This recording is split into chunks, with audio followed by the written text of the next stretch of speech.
Obviously the Manchester derby this weekend. I've got a feeling it could be a bit of a chaos one. I think it could be a really interesting game. But ahead of that, I wanted to obviously get all your views and opinions on the news today. Kevin De Bruyne is going to be leaving Manchester City at the end of the season, and I just wanted to get your views on his time, his legacy in the Premier League. Where does he rank amongst the all-time greats? What are you saying, Don? Bro, listen, it burns me, innit? Again, Lawless are going to hate me for this, bringing it back to Chelsea. Here we go. We know bringing it back to Chelsea again. I'm sorry, people. I'm sorry, man, but I've got a tweet from 2013 where I said I'm happy we're not letting KDB go on loan again. You know what I'm saying, right? Because again, talent ID, people. Talent ID, yeah? I saw this guy was going to be a baller from day one, bro. Go on my Twitter, Terry. You type it. Type it in. Kevin De Bruyne, you see it right there. 2013, bro, yeah? But honestly, bro, this guy... went to Wolfsburg, did what he did, got all those assists, got all those numbers, comes back to England to win all the trophies that he did, bro, is unbelievable. And you can argue that he's arguably the greatest midfielder we've seen in the Prem. The big moments he's got. I know in the Champions League, there was an argument that he didn't really turn up in the big moments. And then obviously, when they won the treble against Madrid, he turns up. And I think there was other few examples in that season as well, to kind of, beat that narrative and whatnot. But yeah, man, for me, this is one of the greatest players I've seen, man. Complete when it comes to creativity, when it comes to finishing. It's one of them midfielders that just shoots first, ask questions later. And I love that. Because these days, bro, these new midfielders, they'll have to just do tic-a-taka, and no one really takes shots, no long shots anymore, bro. Right? Every time I'm on TikTok and I'm seeing compilations of like 2008, 2009, the goal competitions and that, yeah, I see so many bangers, bro. Right? And KDB is part of that batch where he's just banging in goals. You know what I'm trying to say? Right? So for me, bro, he's a fantastic player. It burns me that he never made it at Chelsea. It hurts that Mourinho got rid of this guy, but it's been a joy. As a football fan, obviously I hate Man. I don't like Man City, but as a football fan, it's been good seeing this guy for nearly a decade, bro, just killing it. You know what I mean? He's an all-timer for me. Not just in the Prem, but in football overall, bruv. Yeah, he's in a conversation for sure for the best midfielder in Prem history. I think he gets dismissed a lot. They kind of do to the City team what they do to a lot of the United teams, where it's like, oh, but they only won this much because the manager was great and the team was great and da-da-da-da-da. He's definitely up there in these conversations. I mean, the guy has what, 5, 6 Premier Leagues? How many Premier Leagues does he have? 6, bro. 6 Premier Leagues. That's insane. He's got a treble. You know what I mean? He's got bad. He was integral to so many things. Like, we'll always remember that moment where I think they were down to Villa and he put that cross into Gundogan. And I think they made it either 2-2 or they went 3-2 up. These are the little things you remember from him. His goal away to the Bernabeu. It wasn't the year they won the treble, but one of the other years. He has a lot of legendary moments in this City jersey, and it will be remembered. Since Dunn is related to his teams, I just can't believe he's leaving the city of Manchester before Luke Shaw. That's the part that I just Kevin De Bruyne is leaving the city before him. Like, he's gonna be at the airport leaving, and Luke Shaw's still there collecting a wage. And that just shows you actually the difference between the two teams. De Bruyne maybe is one of the few players that you could kind of argue he overstayed. Usually City don't do that. Usually they know when's the right time to get rid of someone. When you look at the last 2 seasons, it was very evidential that he needs to leave. His hamstring just hasn't been there. His body's just not able to do what he used to do. They put a picture of him when he first came to City to this season. But I think, I don't know, but why he just looks how, like, you can tell how he aged so much. And he's been in the club for less than a decade. But you look at him and like, how have you been here since you basically had a baby face? And now you're sitting there with all these wrinkles on your face and all these scars on your face, and you're still here. But bro, even when he came out, when you see his frame, bro, he's slim, innit? He was a baby. He looked like a baby. Like, generally, you put the 2 pictures together, he aged so much. He didn't age well, I'll be honest with you, but he aged so much in those last 9 years that he played for City. I think he played about 9 years for City. But I'd go as far as to argue that he might be the best City player they have in history. I think he's their goal. He's their greatest player. He has to be their greatest player, bro. Like, he's won more than any of them, right? David Silva and all these guys as well, I think. Yeah, I think he's over Silva. I think he's over Aguero. I think he's over Company. I don't even think Yaya didn't win that much for that. It has to be KDB. The more I think about it, it has to be him, man. Yeah, He led him to a treble. Like you just have to give it to him. He's still been part of this batch, like this new batch, because obviously like Aguero and that they've all left, and They were the first batch, correct? Yeah, they were like the first batch, and he's part of the new batch with like Haaland and the Grealishes. You know what? No, I would say he came in the middle, like he was there in between the two batches, because the second batch was more of the younger. He wasn't one of the first people to come in. I wasn't one of the first. In the first batch, I'm thinking Aguero, I'm thinking Company, I'm thinking Silva. Ichi, them guys. He's the second guy because he came in 1 year, I believe, before Pep. So he's been here for 10 years. Yeah, no, he wasn't part of the OGs. The OGs is David Silva's, the Torres, and them lot. He came after that, right? But what I'm saying is he's part of that batch as well as the new batch as well. You know what I mean? And he's done something that those guys didn't, bro. He won the Champions League with them, bro. Yeah, Sorry, go on. No, I was just gonna say, definitely down as one of the greatest legends. But I think in terms of time, and I think Staffy's right, is he probably.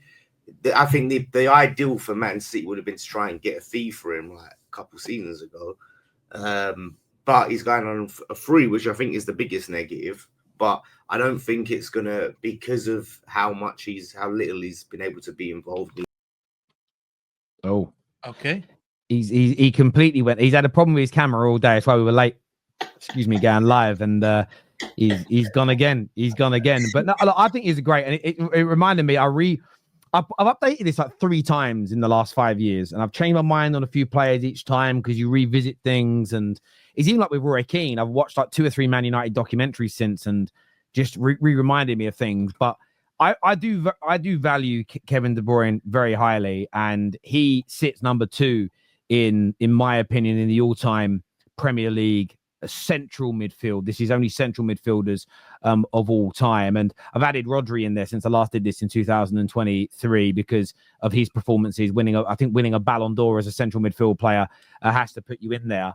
And what I will say about my top 10 is we can all nitpick and argue about the order.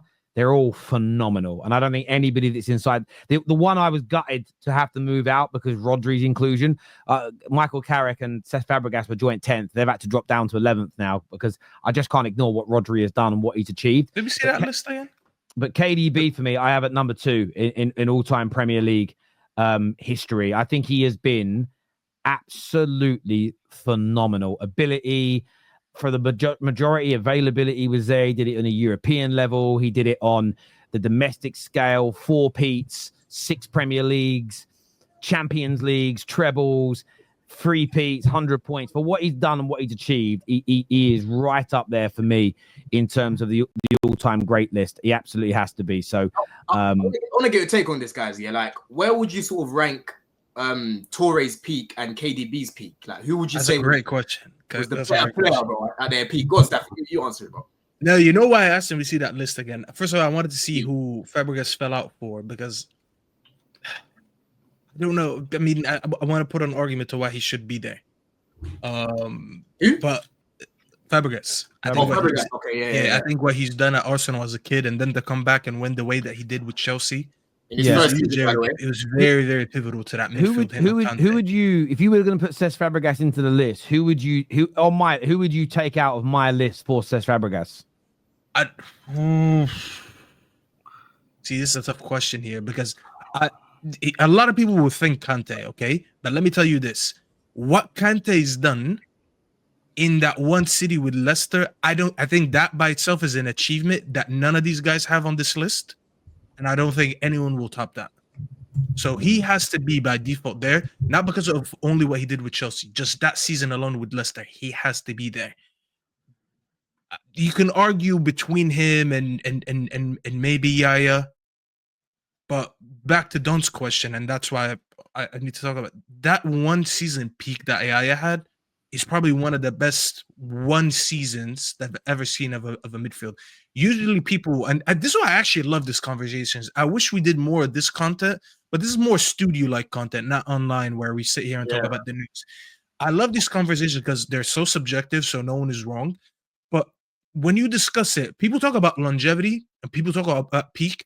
I feel like one of the things that get missed out is how good your peak was versus my peak and how long your peak was to my peak. That one Yaya season when wasn't he the top goal scorer in the league?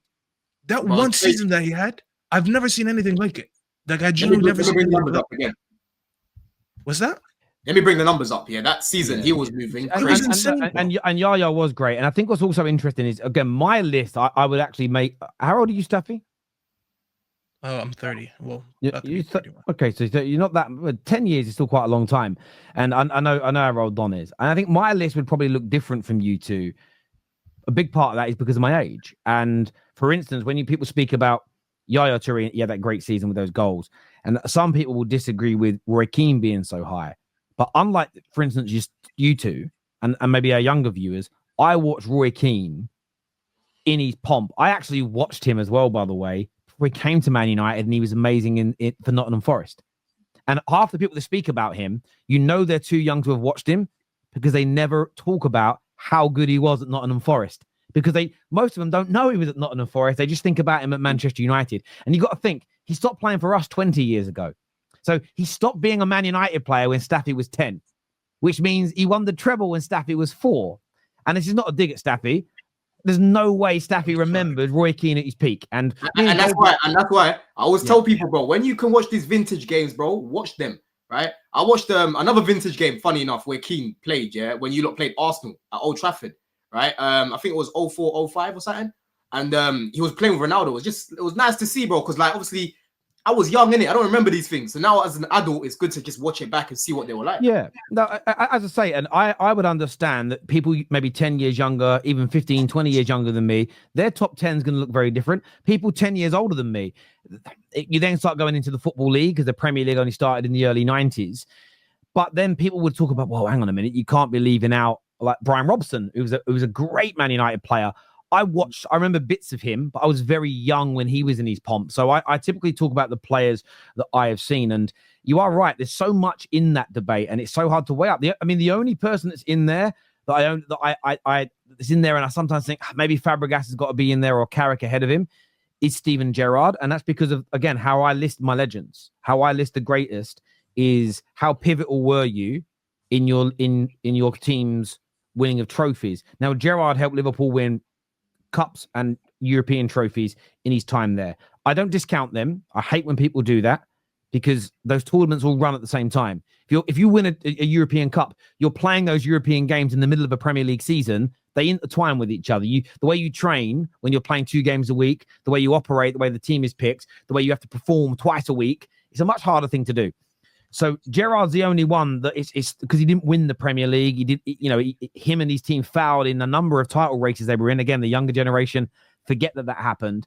But it's hard because I think David Silva, for me, is one of the most disrespected midfielders in Premier League football history. I think he never gets anywhere near the credit that he deserves for his ability and how he delivered. I think Patrick Vieira, because it gets forgotten about by the younger generation. They cannot fathom how good a player Patrick Vieira was. They don't remember. And you can go and find compilations now, probably, where you have this mistake and that mistake and this mistake and that mistake. Go knock yourselves out. Go be a fucking geek, you virgins. Go do that, right? For me, when you played Arsenal when Patrick Vieira was in his pomp, do you know how hard it was to get through their midfield? It was just ridiculous. The amount that you go, right, okay, we'll make this pass. I'll make that. Oh, fuck, he's there again. And that 99 semi-final, second leg, the Giggs goal special. But do you know what made it more special? Is that was the only fucking mistake Patrick Vieira made all night. All night, until that moment, everything he did was perfection. We couldn't get around him. We couldn't beat him. We couldn't pass through him. We couldn't stop him penetrating us with his passing range.